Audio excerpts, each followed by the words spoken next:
Chapter 6 Mina Murray's Journal 24 July, Whitby. Lucy met me at the station looking sweeter and lovelier than ever, and we drove up to the house at the crescent in which they have rooms. This is a lovely place. The little river, the Esk, runs through a deep valley, which broadens out as it comes near the harbour.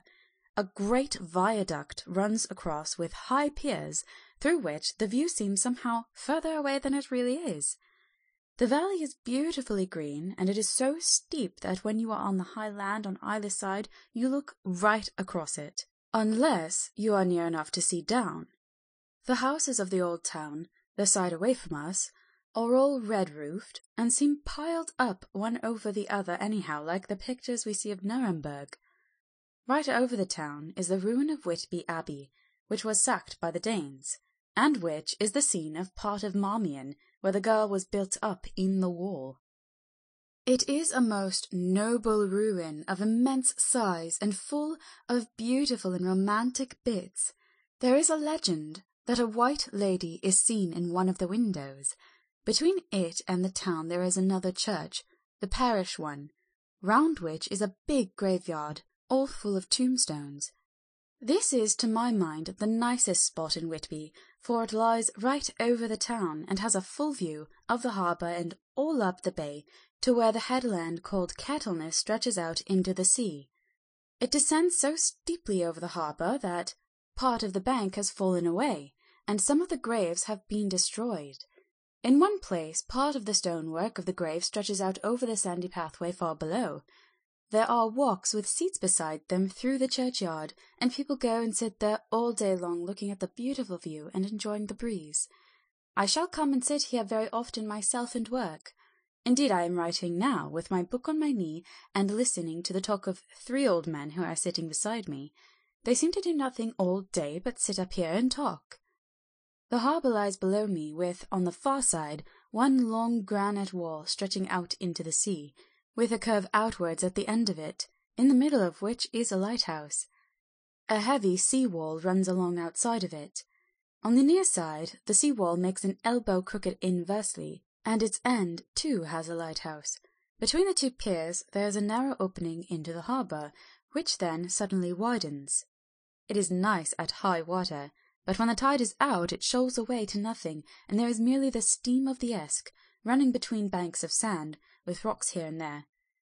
Outside the harbour on this side there rises for about half a mile a great reef, the sharp edge of which runs straight out from behind the south lighthouse. At the end of it is a buoy with a bell, which swings in bad weather and sends a mournful sound on the wind. They have a legend here that when a ship is lost bells are heard out at sea. I must ask the old man about this. He is coming this way. He is a funny old man. He must be awfully old, for his face is all gnarled and twisted like the bark of a tree. He tells me that he is nearly 100, and that he was a sailor in the Greenland fishing fleet when Waterloo was fought. He is, I am afraid, a very sceptical person, for when I asked him about the bells at sea and the white lady at the Abbey, he said very briskly, "I wouldn't fash meself about them, miss. Them things be all wore out.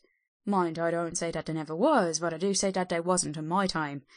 They be all very well for comers and trippers and the like, but not for a nice young lady like you. Them feet folks from York and Leeds that be always eating card errands and drinking tea and looking out to buy cheap jet would creed out. I wonder meself be bothered telling lies to them. Even the newspapers, which is full of fool talk." I thought he would be a good person to learn interesting things from, so I asked him if he would mind telling me something about the whale fishing in the old days. He was just setting himself to begin when the clock struck 6, whereupon he laboured to get up and said, "I must be gang words home now, miss. My granddaughter doesn't like to be kept waiting when the tea is ready, for it takes me time to cram 11 degrees, and there be a many of 'em, and miss, I look to Billy Timber early by the clock." He hobbled away, and I could see him hurrying as well as he could down the steps. The steps are a great feature on the place. They lead from the town up to the church. There are hundreds of them. I do not know how many, and they wind up in a delicate curve. The slope is so gentle that a horse could easily walk up and down them. I think they must originally have had something to do with the Abbey.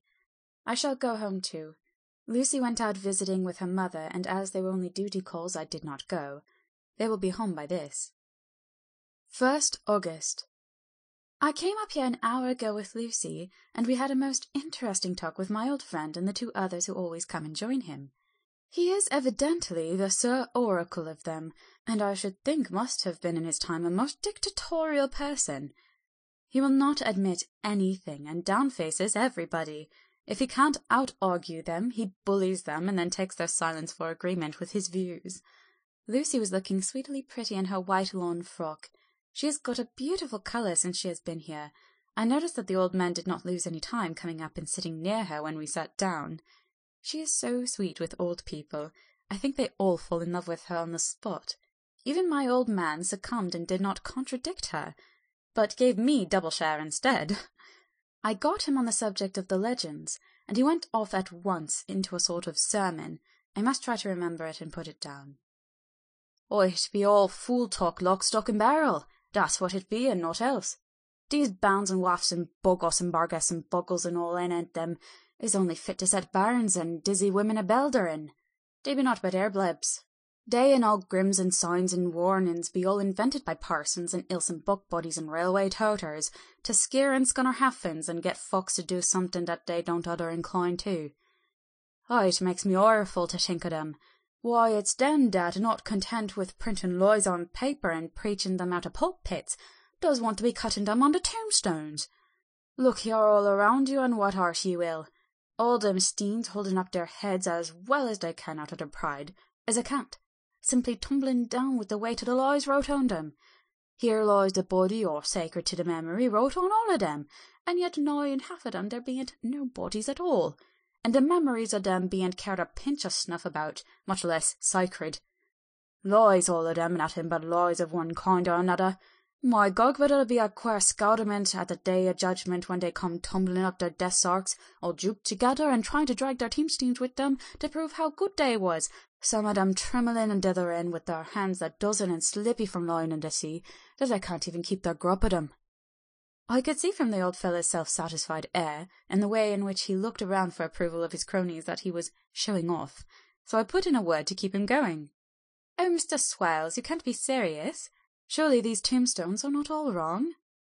"Yablins, there may be a poorish few not wrong, savin' where they make out the people too good, for there be folk that do tinker one will be like to see, if it only be their own. The whole thing be only lies. Now look you here.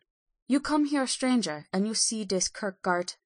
I nodded, for I thought it better to assent, though I did not quite understand his dialect. I knew it had something to do with the church. He went on. "And you consait that all these steens be aboon folks that happened here snod and snug?" I assented again. "Then that be just where the lie comes in. Why, there be scores of these lay beds that be as toom as old Don's back box on Friday night." He nudged one of his companions, and they all laughed. "And my gug, how could they be otherwise? Look at that one, the aftest abaft the beer bank. Read it." I went over and read. "Edward Spencer, Master Mariner, murdered by pirates off the coast of the Andres, April 1854, age 30. When I came back, Mr. Swales went on. "Who brought him home, I wonder, to hap him here? Murdered off the coast of the Andres, and you conceited his body lay under? Why, I could name ye a dozen whose bones lie in the Greenland seas above." He pointed northwards. "Or where the currents may have drifted 'em. There be the steens around ye. Ye can with your young eyes read the small print of the lies from here. This Braithwaite Lowry, I knew his father, lost in the lively off Greenland in 20, or Andrew Woodhouse, drowned in the same seas in 1777, or John Paxton drowned off Cape Farewell a year later, or old John Rowlings, whose grandfather sailed with me, drowned in the Gulf of Finland in 50. Do you think that all these men will have to make a rush to Whitby when the trumpet sounds? I have me antherums about it. I tell ye that when they got here they'd be jumbling and jostling one another that way, and it'd be like a fight up upon the ice in the old days, when we'd be at one another from daylight to dark and trying to tie up our cuts by the light of the Aurora Borealis." This was evidently local pleasantry, for the old man cackled over it, and his cronies joined in with gusto. "But," I said, Surely you're not quite correct, for you start on the assumption that all the poor people, all their spirits, will have to take their tombstones with them on the Day of Judgment. Do you think that will be really necessary? Well, what else be they tombstones for? Answer me that, miss. To please their relatives, I suppose. To please their relatives, you suppose? This he said with intense scorn. How will it pleasure their relatives to know that lies is wrote over them, and that everybody in the place knows that they be lies? He pointed to a stone at our feet, which had been laid down as a slab, on which the seat was rested, close to the edge of the cliff. Read the lies on that troughstein, he said. The letters were upside down to me from where I sat, but Lucy was more opposite to them, so she leant over and read. Sacred to the memory of George Cannon, who died in the hope of a glorious resurrection on July 29th, 1873, falling from the rocks at Kettleness. This tomb was erected by his sorrowing mother to her dearly beloved son. He was the only son of his mother, and she was a widow. Really, Mr. Swales, I don't see anything very funny in that. She spoke her comment very gravely and somewhat severely. You don't see aught funny? Ha! Ha! But that's because you don't gum the sorrowing mother was a hellcat that hated him because he was a crocked. A regular lamata he was, and he hated her so that he committed suicide, in order that she mightn't get an insurance she put on his life. He blew nigh the top of his head off with an old musket they had for scaring the crows with. Torn for the crow's den, for it brought the clegs and the ducks to him. That's the way he fell off the rocks. And as to the hopes of a glorious resurrection, I've often heard him say myself that he hoped he'd go to hell, for his mother was so pious that she'd be sure to go to heaven, and he did not want to addle where she was. Now, isn't that steen at any rate? He hammered it with his stick as he spoke. A pack of lies. And won't it make Gabriel cackle when Geordie comes a-panting up the grease with the tombstone bounced on his hump, and asks to be took as evidence?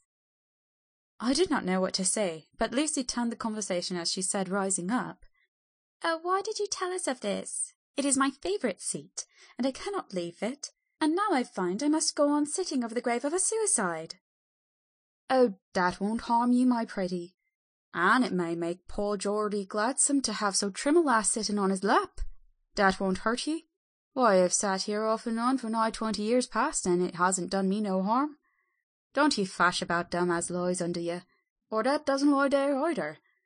It'll be time for ye to be getting scart when ye see the tombstones all run away with, and the place as bare as a stubble field. Oh, there's the clock, and I must be gang. My service to ye, ladies. And off he hobbled. Lucy and I sat a while, and it was all so beautiful before us that we took hands as we sat, and she told me all over again about Arthur and their coming marriage. That made me just a little heartsick, for I haven't heard from Jonathan in a whole month. The same day. I came up here alone, for I am very sad. There was no letter for me. I hope there cannot be anything the matter with Jonathan. The clock has just struck 9. I see the lights scattered all over town, sometimes in rows where the streets are, and sometimes singly. They run right up the Esk and die away in the curve of the valley. To my left, the view is cut off by a black line of roof of the old house next to the abbey. The sheep and lambs are bleating in the fields away behind me, and there is a clatter of donkeys' hoofs up the paved road below. The band on the pier is playing a harsh waltz in good time, and further along the quay there is a Salvation Army meeting in the back street. Neither of the bands hear the other, but up here I hear and see them both. I wonder where Jonathan is and if he is thinking of me. I wish he were here. Dr. Seward's Diary. 5 June. The case of Renfield grows more interesting the more I get to understand the man. He has certain qualities very largely developed: selfishness, secrecy, and purpose. I wish I could get at what is the object of the latter. He seems to have some settled scheme of his own, but what it is I do not yet know.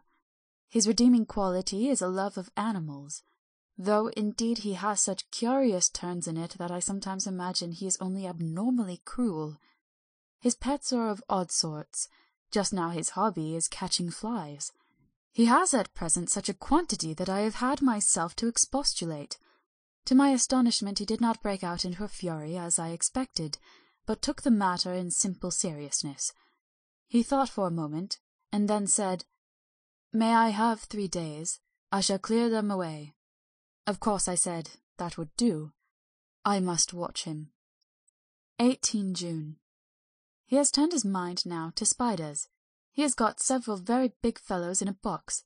He keeps feeding them with his flies, and the number of the latter is becoming sensibly diminished, although he has used half his food in attracting more flies from outside to his room.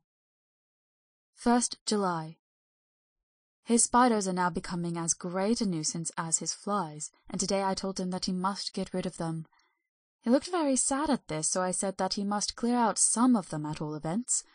He cheerfully acquiesced in this, and I gave him the same time as before for reduction. He disgusted me much while with him, for when a horrid blowfly, bloated with some carrion food, buzzed into the room, he caught it, held it exultantly for a few moments between his finger and thumb, and before I knew what he was going to do, he put it in his mouth and ate it. I scolded him for it, but he argued quietly that it was very good and very wholesome, that it was life, strong life, and gave life to him. This gave me an idea, or the rudiment of one. I must watch how he gets rid of his spiders. He has evidently some deep problem in his mind, for he keeps a little notebook in which he is always jotting down something. Whole pages of it are filled with masses of figures, generally single numbers added up in batches, and then the totals added in batches again, as though he were focusing some account, as the auditors put it. 8 July. There is a method in his madness, and the rudimentary idea in my mind is growing. It will be a whole idea soon, and then, oh, unconscious cerebration, you will have to give the wall to your conscious brother. I kept away from my friend for a few days, so that I might notice if there were any change. Things remain as they were, except that he has parted with some of his pets and got a new one. He has managed to get a sparrow, and has already partially tamed it. His means of taming is simple, for already the spiders have diminished. Those that do remain, however, are well fed, for he still brings in the flies by tempting them with his food. 19 July. We are progressing. My friend has now a whole colony of sparrows, and his flies and spiders are almost obliterated. When I came in, he ran to me and said he wanted to ask me a great favour, a very, very great favour, and as he spoke he fawned on me like a dog. I asked him what it was, and he said with a sort of rapture in his voice and bearing, "A kitten, a nice, little, sleek, playful kitten that I can play with and teach and feed, and feed and feed." I was not unprepared for this request, for I had noticed how his pets went on increasing in size and vivacity, but I did not care that his pretty family of tame sparrows should be wiped out in the same manner as the flies and the spiders. So I said I would see about it, and asked him if he would not rather have a cat than a kitten. His eagerness betrayed him as he answered, "Oh yes, I would like a cat. I only asked for a kitten lest you should refuse me a cat. No one would refuse me a kitten, would they?" I shook my head, and said that at present I feared it would not be possible, but that I would see about it. His face fell, and I could see a warning of danger in it, for it was a sudden fierce sidelong look which meant killing. The man is an undeveloped homicidal maniac. I shall test him with his present craving and see how it will work out, then I shall know more. 10 p.m. I have visited him again and found him sitting in a corner brooding. When I came in, he threw himself on his knees before me and implored me to let him have a cat, that his salvation depended on it. I was firm, however, and told him that he could not have it, whereupon he went without a word, and sat down, gnawing his fingers in the corner where I had found him. I shall see him in the morning early. 20 July. Visited Renfield very early before the attendant went on his rounds. Found him up and humming a tune. He was spreading out his sugar which he had saved in the window, and was manifestly beginning his fly-catching again, and beginning it cheerfully, and with a good grace. I looked around for his birds, and not seeing them asked him where they were. He replied, without turning round, that they had all flown away. There were a few feathers about the room, and on his pillow a drop of blood. I said nothing, but went and told the keeper to report to me if there were anything odd about him during the day. 11 a.m. The attendant has just been to me and said that Renfield has been very sick and has disgorged a whole lot of feathers. My belief is, doctor, he said, "that he has eaten his birds, and that he just took and ate them raw." 11 p.m. I gave Renfield a strong opiate tonight, enough to make him sleep, and took away his pocketbook to look at it. The thought that has been buzzing around my brain lately is complete, and the theory proved. My homicidal maniac is of a peculiar kind. I shall have to invent a new classification for him, and call him a zoophagous, life-eating maniac. What he desires is to absorb as many lives as he can, and he has laid himself to achieve it in a cumulative way. He gave many flies to one spider and many spiders to one bird, and then wanted a cat to eat the many birds. What would have been his later steps? It would almost be worthwhile to complete the experiment. It might be done if there were only a sufficient cause. Men sneered at vivisection, and yet look at its results today. Why not advance science in its most difficult and vital aspect, the knowledge of the brain? Had I even the secret of one such mind? Did I hold the key to the fancy of even one lunatic? I might advance my own branch of science to a pitch compared with which Burdon Sanderson's physiology or Ferrier's brain knowledge would be as nothing. If only there were a sufficient cause. I must not think too much of this, or I may be tempted. A good cause might turn the scale with me, for may not I too be of an exceptional brain congenitally? How well the man reasoned! Lunatics always do within their own scope. I wonder at how many lives he values a man, or if at only one. He has closed the account most accurately, and today begun a new record. How many of us begin a new record with each day of our lives? To me it seems only yesterday that my whole life ended with my new hope, and that I truly began a new record. So it will be until the great recorder sums me up and closes my ledger account with a balance to profit or loss. Oh, Lucy, Lucy, I cannot be angry with you, nor can I be angry with my friend whose happiness is yours, but I must only wait on hopelessness and work. Work, work. If only I could have as strong a cause as my poor mad friend there, a good, unselfish cause to make me work, that would be indeed happiness. Mina Murray's Journal, 26 July. I am anxious, and it soothes me to express myself here. It is like whispering to oneself and listening at the same time. And there is also something about the shorthand symbols that make it different from writing. I am unhappy about Lucy and about Jonathan. I had not heard from Jonathan for some time, and was very concerned, but yesterday dear Mr. Hawkins, who is always so kind, sent me a letter from him. I had written asking him if he had heard, and he said the enclosed had just been received. It is only a line dated from the Castle Dracula, and says that he is just starting for home.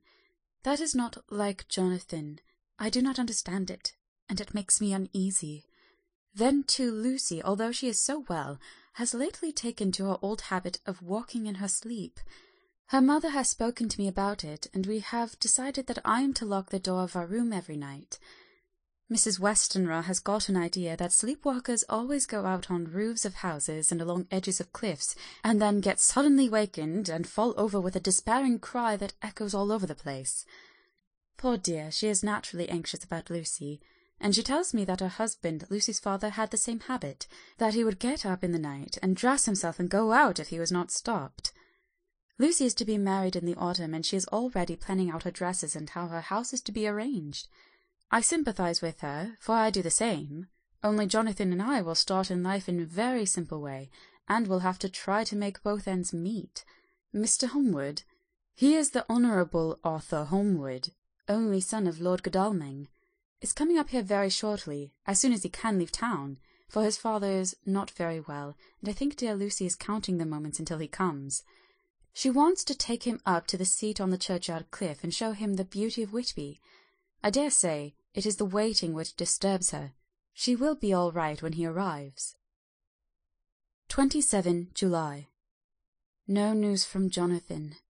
I am getting quite uneasy about him, though why I should I do not know, but I do wish that he would write, if it were only a single line. Lucy walks more than ever, and each night I am awakened by her moving about the room. Fortunately, the weather is so hot that she cannot get cold, but still the anxiety and the perpetually being wakened is beginning to tell on me, and I am getting nervous and wakeful myself. Thank God Lucy's health keeps up. Mr. Holmwood has been suddenly called to Ring to see his father, who has been taken seriously ill. Lucy frets at the postponement of seeing him, but it does not touch her looks. She is a trifle stouter, and her cheeks are a lovely rose pink. She has lost that anemic look which she had. I pray it will all last. 3rd August. Another week gone, and no news from Jonathan, not even to Mr. Hawkins, from whom I have heard. Oh, I do hope he is not ill. He surely would have written. I look at that last letter of his, but somehow it does not satisfy me. It does not read like him, and yet it is his writing. There is no mistake of that. Lucy has not walked much in her sleep the last week, but there is an odd concentration about her which I do not understand. Even in her sleep she seems to be watching me. She tries the door, and finding it locked, goes about the room searching for the key. 6 August. Another 3 days, and no news. This suspense is getting dreadful. If I only knew where to write to, or where to go to, I should feel easier. But no one has heard a word of Jonathan since the last letter. I must only pray to God for patience. Lucy is more excitable than ever, but is otherwise well. Last night was very threatening, and the fishermen say that we are in for a storm. I must try to watch it, and learn the weather signs. Today is a grey day, and the sun, as I write, is hidden in thick clouds, high over Kettleness. Everything is grey, except the green grass, which seems like emerald amongst it. Grey earthy rock, grey clouds, tinged with the sunburst at the far edge, hang over the grey sea, into which the sand points stretch like grey fingers. The sea is tumbling in over the shallows, and the sandy flats with a roar, muffled in the sea mists drifting inland. The horizon is lost in a grey mist. All is vastness. The clouds are piled up like giant rocks, and there is a brool over the sea that sounds like some presage of doom. Dark figures are on the beach here and there, sometimes half shrouded in the mist, and seem men like trees walking. The fishing boats are racing for home, and rise and dip in the groundswell as they sweep into the harbour, bending to the scuppers. Here comes old Mr. Swales. He is making straight for me, and I can see by the way he lifts his hat that he wants to talk. I have been quite touched by the change in the poor old man. When he sat down beside me, he said in a very gentle way, "I want to say something to you, miss." I could see he was not at ease, so I took his poor old wrinkled hand in mine and asked him to speak fully. So he said, leaving his hand in mine, "I'm afraid, my dearie, that I have shocked you by all the wicked things I've been saying about the dead and such like for weeks past, but I didn't mean them, and I want you to remember that when I'm gone. We old folks that be daffled, and with one foot abaft a crock hole, don't altogether like to think of it, and we don't want to feel scared of it, and that's why I've took to making light of it, so that I'd cheer up my own heart a bit. But Lord love ye, miss, I ain't afraid of dying, not a bit. Only I don't want to die if I can help it. My time must be nigh at hand now, for I be old, and 100 years is too much for any man to expect, and I'm so nigh that it be the old man is already wetting his scythe. You see, I can't get out of the habit of coughing about it all at once. The chofts will wag as they be used to. Some day soon the angel of death will sound his trumpet for me. But don't ye darling greet, my dearie," for he saw that I was crying. "If he should come this very night, I'd not refuse to answer his call. For life be, after all, only a waiting for something else than what we're doing. And that be all that we can rightly depend on. But I'm content, for it's coming to me, my dearie, and coming quick. It may be coming while we be looking and wondering. Maybe it's in that wind out over the sea that's bringing with it loss and wreck, and sore distress and sad hearts. Look! Look! He cried suddenly. There's something in that wind, and in the hush beyond that sounds and looks and tastes and smells like that. It's in the air. I feel it coming. Lord make me answer cheerful when my call comes." He held up his arms devoutly and raised his hat. His mouth moved as though he were praying. After a few minutes' silence he got up, shook hands with me, and blessed me, and said good-bye, and hobbled off. It all touched me and upset me very much. I was glad when the coastguard came along with his spyglass under his arm. He stopped to talk with me, as he always does, but all the time kept looking at a strange ship. "I can't make her out," he said. "She's a Russian, by the look of her, but she's knocking about in the queerest way. She doesn't know her mind a bit. She seems to see the storm coming, but can't decide whether to run up north in the open or to put in here. Look there again! She has steered mighty strangely, for she doesn't mind the hand on the wheel, changes about with every puff of the wind. We'll hear more of her before this time tomorrow." End of chapter 6.